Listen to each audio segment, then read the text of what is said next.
Vidyavarthi Bhavkar Polytechnic Department of Civil Engineering presents to you online lecture series for civil engineering diploma. Hi, I am Professor Salil Deshpande, and our today's topic is parallel axis theorem from the chapter Moment of Inertia.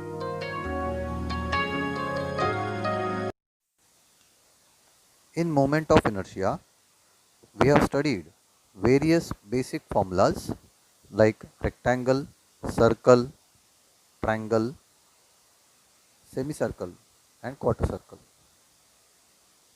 For these figures, the values of moment of inertias are already given in the table.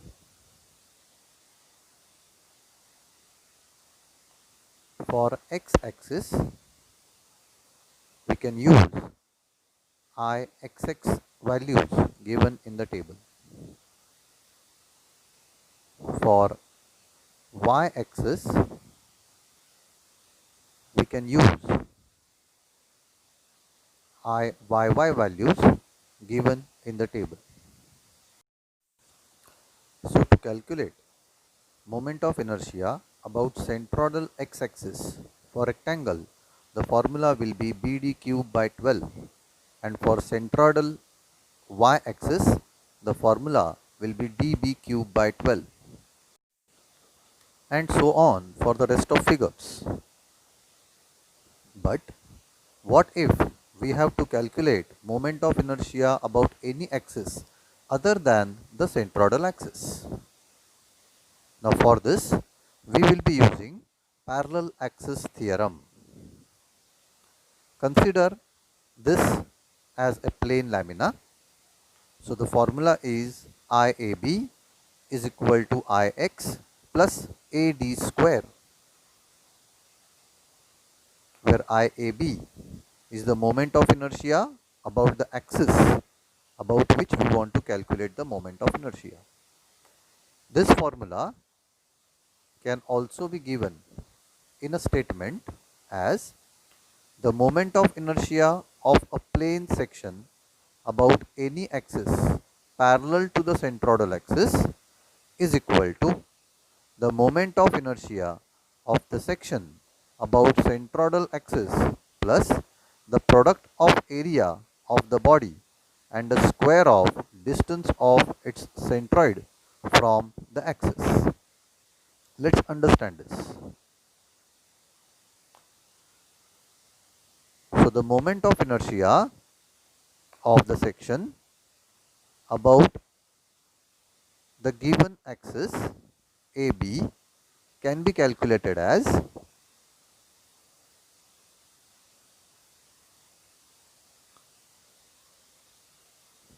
the moment of inertia of the section about centroidal axis, which is parallel to AB, plus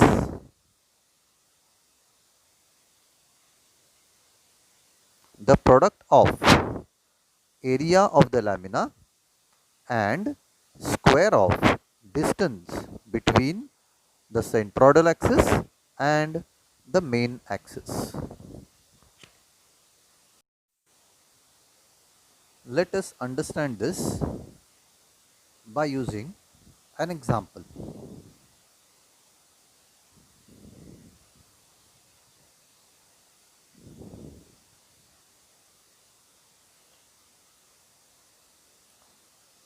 For a circular lamina of diameter 100 mm, calculate the moment of inertia about any tangent. So as you can see, this is a circle. I have drawn a tangent AB which is parallel to x-axis.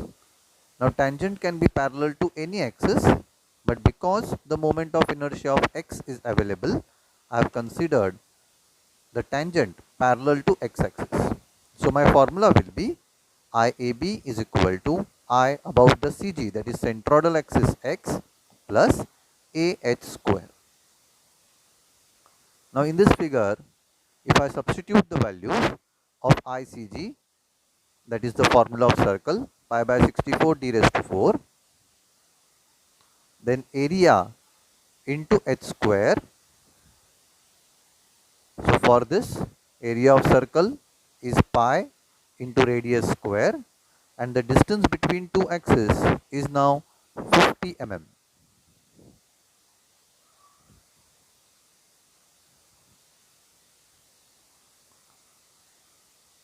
Calculating this,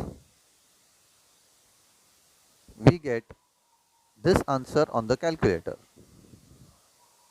But while writing, we will write it in exponential form, that is IAB is equal to 24.54 into 10 raised to 6 mm raised to 4. Let's understand this for a composite section. So in a cut section, calculate the moment of inertia about the base of composite lamina made up of semicircle of 120 mm base diameter when removed from the base of rectangle 120 mm by 500 mm such that the lamina is symmetrical about x-axis. So this is the figure. Rectangle 120 by 500 mm. A semicircle of 120 mm diameter is cut from the base of the rectangle. So here we have to calculate moment of inertia about the base and not the centroidal axis. So the base of the figure, as you can see, is not coinciding with the centroidal axis of semicircle and the rectangle. Therefore, the moment of inertias of these two cannot be used directly. So what we do? So we are going to calculate the distance between the axis about which we want to calculate the moment of inertia and the centroidal axis, that is h1 and h2. Let's apply this in our formula. So moment of inertia of the lamina can be calculated as mi of the rectangle about base AB minus mi of semicircle about base AB. So mi of rectangle about base AB is Ig plus AH square, that's the parallel axis theorem formula, and similarly for the semicircle. When we substitute the values for parallel axis theorem, h in the first figure we are using as d by 2, as you can see in the formula, and for the semicircle we have calculated the value 4r upon 3 pi as per the given formulas. After substituting these values, we get the answer 4.99 into 10 raised to 9 mm raised to 4.